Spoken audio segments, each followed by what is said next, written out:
चलिए बढ़ते आगे। झारखंड एक ऐसा राज्य है जो अपनी समृद्ध परंपराओं के लिए जाना जाता है। यहाँ के लोग प्रकृति की उपासना करते हैं, लेकिन इसके साथ साथ उनके जीवन में समृद्धि लाने वाले पशुओं को भी अपना भगवान समझते हैं। देखिए इस खास रिपोर्ट को।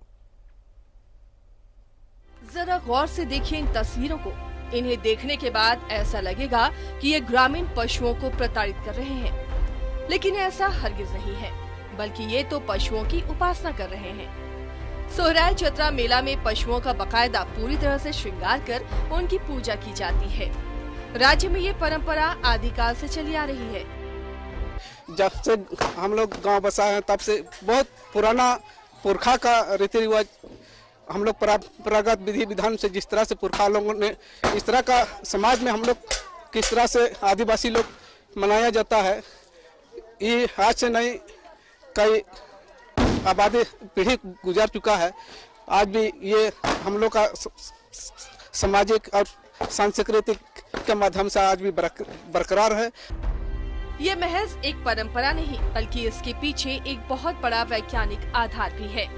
ग्रामीणों का मानना है कि वे साल भर पशुओं की सहायता से अपनी आजीविका उपार्जित करते हैं। ऐसे में पशुओं का ये हक बनता है कि एक दिन उनके नाम समर्पित किया जाए। इसी वैज्ञानिक पहलू को ध्यान में रखते हुए पशुओं का श्रृंगार कर उन्हें भरपेट मनचाहा भोजन कराया जाता है और इसके बाद दौड़ कराई जाती है। अधिकतर गांव के लोग खेतीबाड़ी पर आश्रित होते हैं और खेतीबाड़ी में विशेष रूप से बैल या भैंस का या काड़ा सबका हम लोग हल जोतने में उपयोग करते हैं। तो ये हम लोग का बहुत परंपरा से चलता हुआ ये सोहराई पर्व है। इसमें हम लोग साल भर तुलों को जोतते हैं, उससे कई किस्म का काम लेते हैं। इसलिए पुरखा लोग शायद ये सोच के कि एक दिन हम लोग बैलों के लिए, भैंसों के लिए एक विशेष पर्व का हम लोग जुगाड़ करेंगे, ताकि उन लोग को भी साल में एक बार मान सम्मान करते हुए उन लोग को भी खुशी महसूस हो।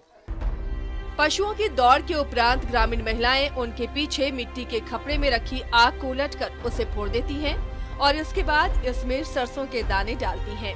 ग्रामीण महिलाओं की मान्यता है कि एक प्रकार से पशुओं के शादी समारोह जैसा है, जिसमें पशु साल भर तक मेहनत के उपरांत शादी कर घर वापसी करते हैं। लक्ष्मी का जो हम लोग त्योहार मनाए, शादीशुदा के शादी करने जैसा है ना, तो उसी में हम लोग जिस तरह से उसको निकाले, जब सजाए और बाहर जो निकाले, तो किसी का गांव देहात में जो नियम रहता है कि उसको हम लोग स्वागत कर रहे थे, वही उसका परंपरा से हम लोग खपड़ा में आग लाए और आग में जो सरसों था उसको जला रहे थे, उसका हम लोग स्वागत में लगे हुए थे।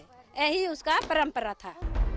झारखंड में अभी ऐसी अनेक परंपराएं हैं जिन्हें अब तक एक्सप्लोर नहीं किया जा सका है। अगर इन सारी चीजों को एक्सप्लोर किया जाए तो राज्य की एक अद्भुत तस्वीर सामने आती है। झारखंड को यूं ही प्रकृति के उपासकों का प्रदेश नहीं कहा जाता है, बल्कि यहाँ के लोग सचमुच ही प्रकृति के उपासक होते हैं, जो न सिर्फ पेड़ पौधों, नदी नालों की पूजा करते हैं, बल्कि जो पशु साल भर उनके जीवन में खुशहाली लाने का काम करते हैं, उनके नाम भी एक दिन समर्पित कर दिया जाता है। कैमरा पर्सन अरविंद के साथ आकाश भार्गव, न्यूज़ 11 भारत, रांची।